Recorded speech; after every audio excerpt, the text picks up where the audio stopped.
Uma boa tarde, um bom dia no Brasil a todos. O salmo responsorial de hoje, Salmo 32, nos propunha a missa, a celebração, a liturgia, como refrão, a seguinte frase: transborda em toda a terra a bondade do Senhor.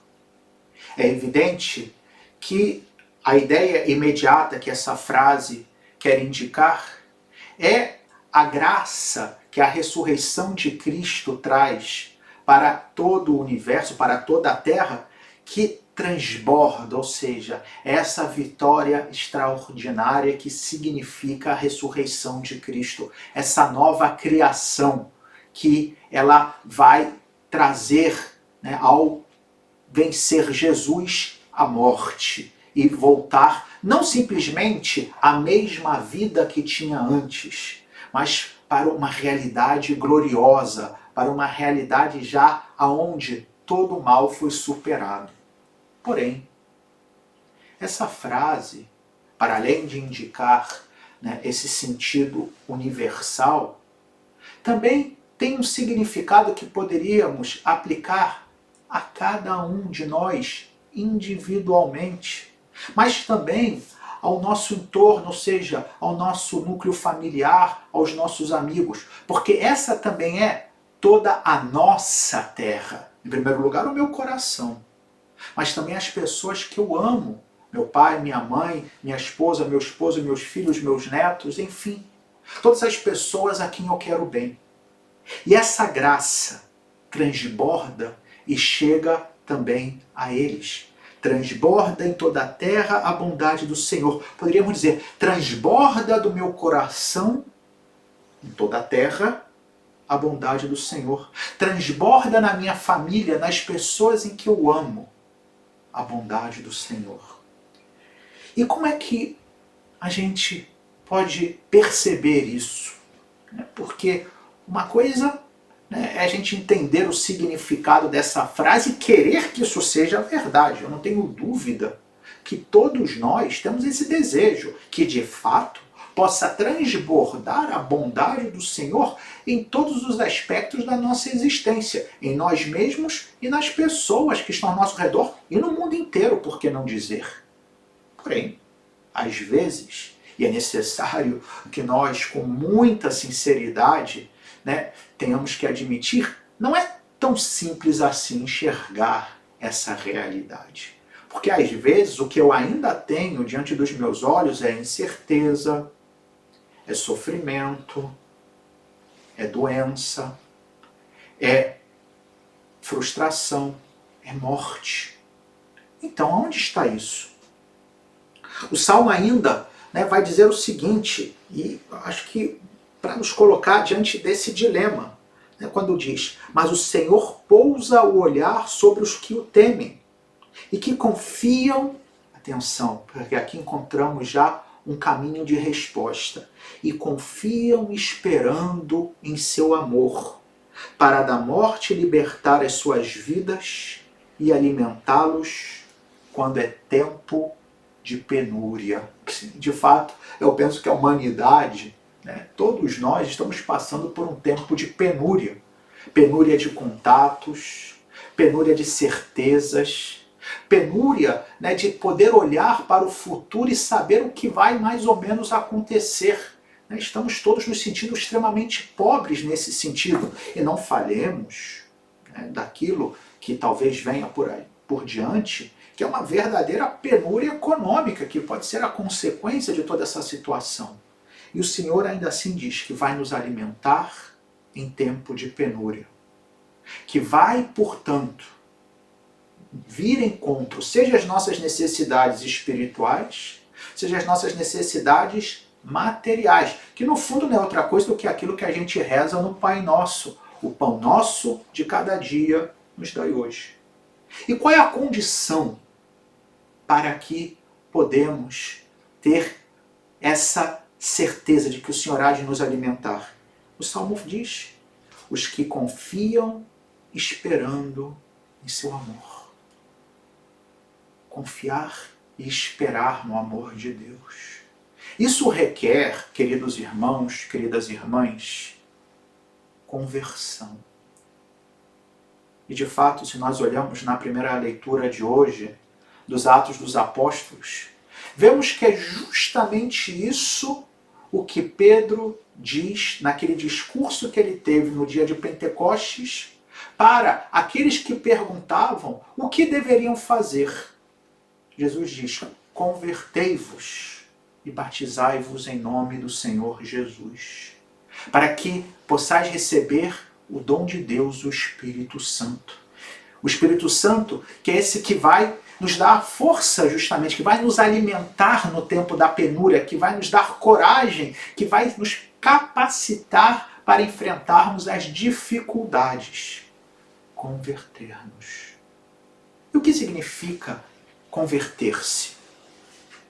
A palavra conversão, ela pode ser entendida em dois sentidos, se a gente pega, sobretudo, os textos bíblicos.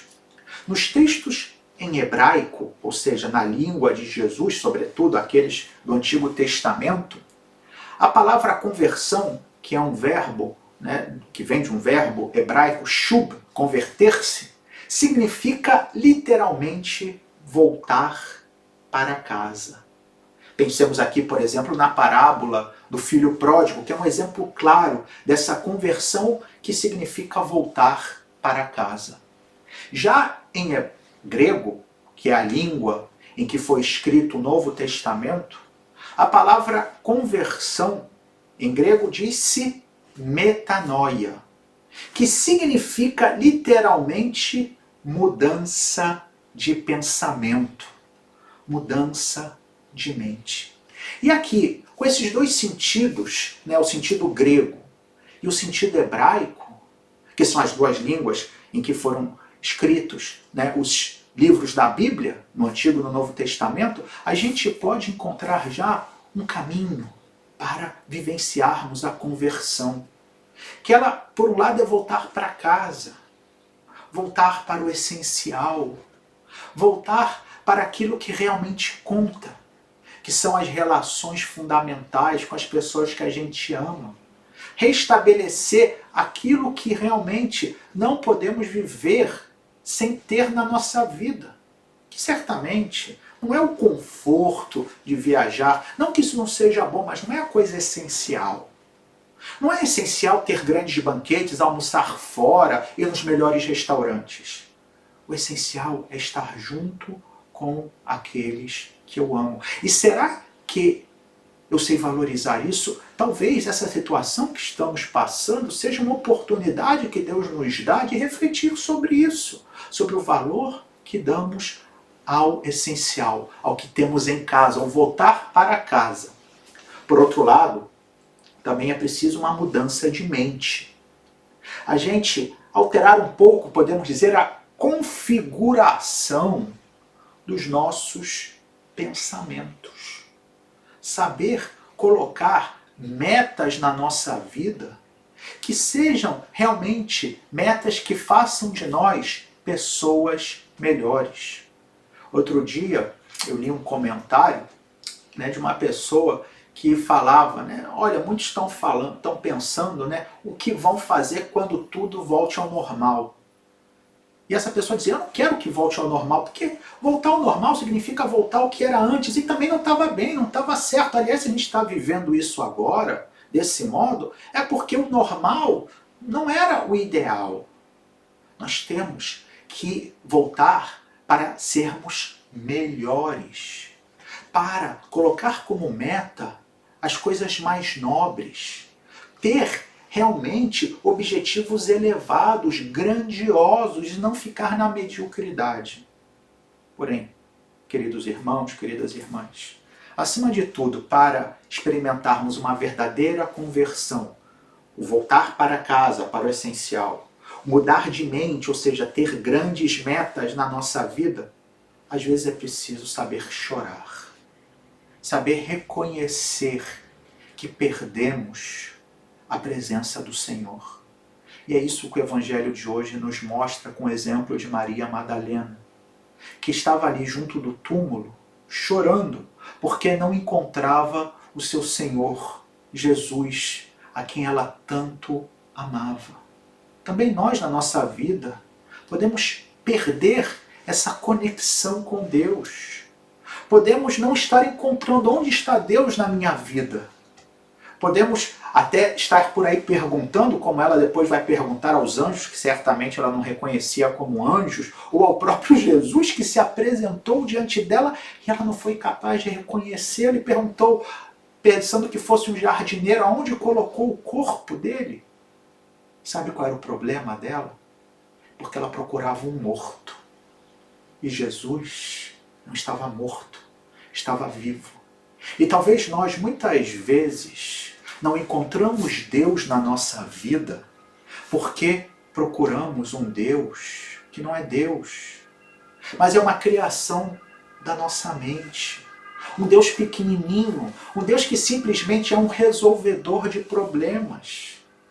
Um Deus que é simplesmente alguém que eu me lembro quando tenho necessidade. Não o Deus vivo, verdadeiro. Não o Senhor Jesus glorioso, mas no fundo uma memória do passado. Alguém que está morto. Está morto num pensamento lá que no final das contas não muda a minha vida. E é por isso que às vezes eu não o encontro. Que saibamos chorar, porque às vezes o culpado somos nós. Mas não choremos como alguém que chora por desespero, como alguém que chora como um derrotado. Choremos como alguém que diz, perdi uma oportunidade, mas agora eu vou transformar as minhas lágrimas em força. Vou me levantar, porque como a Maria Madalena, Jesus também chama a mim e a você pelo nome.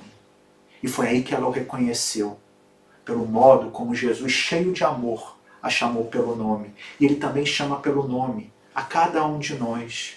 Bruno, José, Roberta, João, cada um de nós, ele nos conhece melhor do que ninguém e ele nos quer junto dele.